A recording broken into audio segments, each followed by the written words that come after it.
প্রসঙ্গটি হচ্ছে কোনোভাবেই সেনাবাহিনীকে ক্ষমতা দিব না। সেনাবাহিনীকে ক্ষমতা দেব না এটি এখনকার প্রসঙ্গ নয়।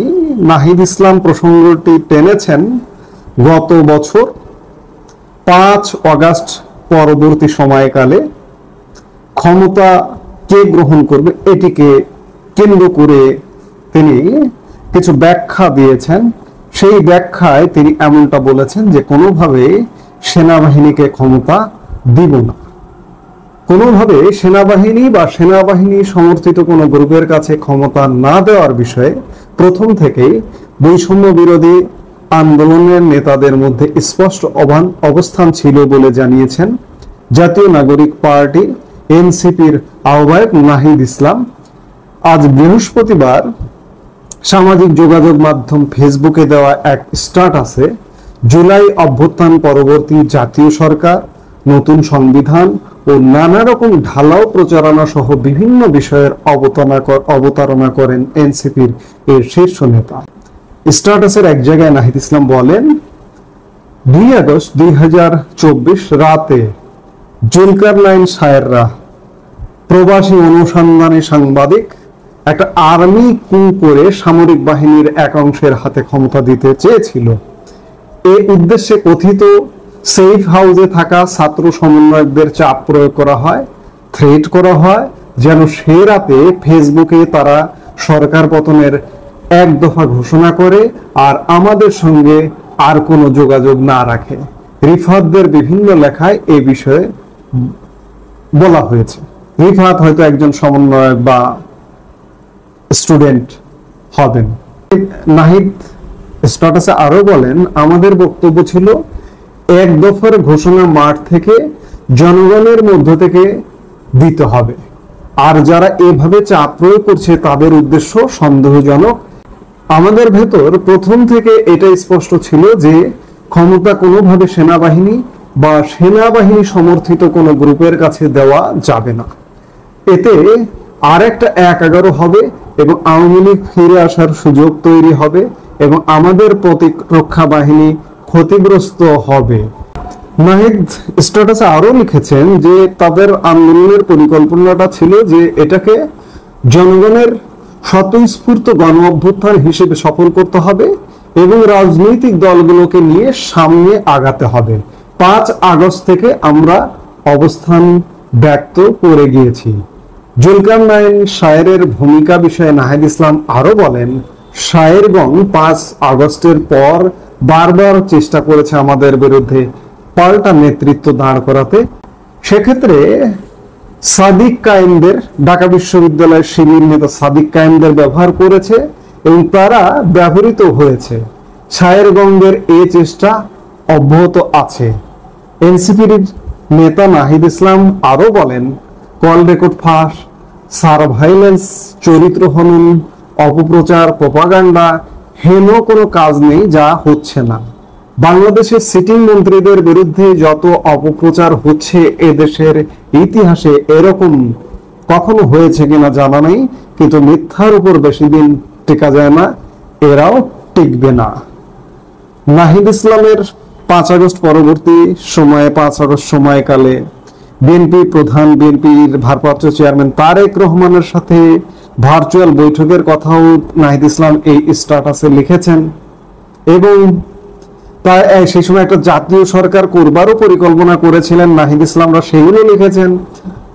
সংবিধান বাদ দিয়ে নতুন সংবিধান রচনার কথা বলেছিলেন, সেগুলো লিখেছেন। কিন্তু বিএনপি প্রধান ভারপ্রাপ্ত চেয়ারম্যান তারেক রহমান সেগুলোতে রাজি হননি, খানিকটা দোষারোপ করেছেন নাহিদ ইসলাম। সেটি যাই হোক না কেন, নাহিদ ইসলাম বলেছেন যে স্বতঃস্ফূর্ত গণ অভ্যুত্থান এবং জনগণকে ক্ষমতা দিতে হবে, সেনাবাহিনীকে আমরা ক্ষমতা দেবার কখনোই পক্ষে ছিলাম না। কিন্তু আজকে এই প্রসঙ্গটা আমি এ কারণেই টানলাম, আজকে 1 বছর পরে এসে নাহিদ ইসলামদের যে চিন্তা চেতনা, চিন্তাধারা, তারা আজকে এই মুহূর্তে একটা ভাঙচুরের মধ্যে আছে। নাহিদ ইসলাম বললেন যে ষড়যন্ত্র এখনো পর্যন্ত অব্যাহত আছে। ষড়যন্ত্র তখন পর্যন্ত অব্যাহত থাকবে যখন একটা ব্যবস্থা ব্যর্থ হয়। নাহিদ ইসলামরা যে ব্যবস্থাটা কায়েম করেছে সেটি পুরোপুরি এই মুহূর্তে ব্যর্থ হয়েছে। নাহিদ ইসলাম বলেছে যে সেনা সমর্থিত কাউকে বা সেনাবাহিনীকে ক্ষমতা দিলে সেনাবাহিনী ক্ষতিগ্রস্ত হবে, আওয়ামী লীগ ফিরে আসার পথ প্রশস্ত হবে, 1/11 মতো প্রেক্ষাপট ঘটবে।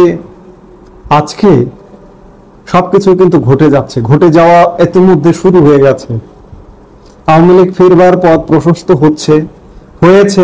ইতিমধ্যে আওয়ামী লীগ ফিরেছে কিভাবে?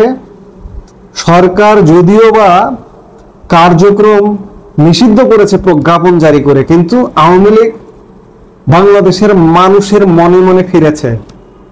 আওয়ামী লীগের 16 বছরে নেতিবাচক কর্মকাণ্ড যেগুলো ছিল সেগুলো মানুষ ভুলে গেছে। এই 1 বছরের নেতিবাচক কর্মকাণ্ডে যার কারণে আওয়ামী লীগ ফিরছে। আওয়ামী লীগ মানুষ ফিরছে বলতে জনগণের মনে অলরেডি ফিরে গেছে। জাস্ট ফিজিক্যাল কার্যক্রমে আওয়ামী লীগ ফিরবে, এইটুকুই অপেক্ষা। অর্থাৎ নাহিদ ইসলামদের এই যে ব্যবস্থাটা ব্যর্থ হয়ে গেল, এবং এই ট্রানজিশনটা, এই যে এখনকার যে অবস্থাটা, সরকারের বিদায় নেওয়ার সময় হয়েছে, এই ট্রানজিশন পিরিয়ডটা কিভাবে ঘটে? এটা কি সেনাবাহিনী ক্ষমতা নেবে? 1 বছর আগে ক্ষমতা নেওয়ার পক্ষে ছিলেন না নাহিদ ইসলামরা, কিন্তু আজকে কি সেনাবাহিনী ক্ষমতা নিয়ে এটার পরিবর্তন হবে, নাকি সেনা সমর্থিত কেউ ক্ষমতা নিয়ে একটা নির্বাচন দিয়ে এই অবস্থা থেকে বের হবে বাংলাদেশ? এই প্রশ্নগুলো কিন্তু দেখা দিয়েছে। নাহিদ ইসলামরা সংবিধান বাদ করতে চেয়েছিল, সংবিধান বাদ করতে পারলো না আজও পর্যন্ত, এবং পারবে না। শুরুতে যেহেতু পারেনি অনেক অঘটন দুর্ঘটনা ঘটাতে, অনেক ধ্বংসযজ্ঞ করতে, এই ধরনের কাজগুলো করতে, আজকে পুরোপুরি ব্যর্থ। এই ব্যর্থতা থেকেই আমার কাছে মনে হলো যে নাহিদ ইসলাম আজকে এরকম একটি ফেসবুক স্ট্যাটাস দিলেন। আজকে দেশের অবস্থা এমন অবস্থায় দাঁড়িয়েছে, ইউনূস সরকার পরিবর্তন হতেই হবে। সেটি সেনাবাহিনী দায়িত্ব নিয়ে হোক, কিংবা সেনা সমর্থিত, ইউনূস সরকারও সেনা সমর্থিত, এটি বলা যাবে না যে এটা সেনা সমর্থিত নয়। নাহিদ ইসলামরা যে কাজটি করেছেন 5 আগস্ট এবং 5 আগস্ট সময়কালে, সেনা সমর্থন ছাড়া নাহিদ ইসলামরা এগুলো করতে পারতেন না।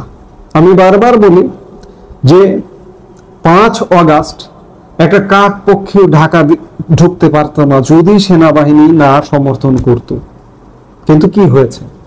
আজকে 1 বছরে ব্যর্থতার পাল্লাটা শতভাগ, কোনো জায়গায় কোনো সাফল্য নেই। আজকে এটা পরিবর্তন তো হতে হবে। যেটি বলছিলাম, হয় সেনাবাহিনী ক্ষমতা নিতে হবে, নিয়ে সেনাবাহিনীর অধীনে একটা নির্বাচন হতে হবে, আর না হয়তো এই এখনকার সেনা সমর্থিত সরকার পাল্টে আর একটা সেনা সমর্থিত সরকার আসতে হবে। এবং আওয়ামী লীগ মানুষের মনে যেহেতু ইতিমধ্যে গেঁথে গেছে, 16 বছরের বিতর্কের ঊর্ধ্বে চলে গেছে ইতিমধ্যে, এই 1 বছরের বিতর্কের কারণে আওয়ামী লীগ ফিরবে, একটা নির্বাচন হবে। 2008 সালে মঈনুদ্দিন ফখরুদ্দিন সরকারের আমলে যেরকম একটি নির্বাচন হয়েছিল, বাংলাদেশে যে খুব শীঘ্রই ওরকম একটি নির্বাচনের সরকার আসবে, নির্বাচন করার উপযোগী, সেটা নির্বাচনটা 3 মাসে হবে না 6 মাসে হবে, সেই সরকার সেটি ডিসাইড করবে।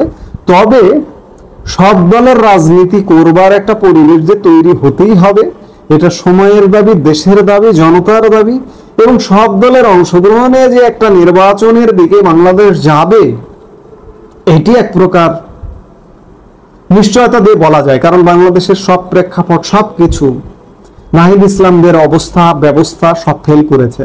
এই ব্যবস্থা চলবে না। হয় 2007-8-এর 1/11 সরকারের মতো সরকার আসবে, না হয় সেনাবাহিনী সরাসরি আসবে, এসে বাংলাদেশের একটা পরিবর্তন হবে। আওয়ামী লীগ ফিরবে, আওয়ামী লীগ রাজনীতি করবে, কিন্তু নির্বাচন করে নির্বাচিত হয়ে আবার ক্ষমতার মসনদে কে যাবে এটি বলবো না, এটি সময়ে বলে দেবে। এই মুহূর্তে এ পর্যন্ত। সবাই ভালো থাকুন, সুস্থ থাকুন।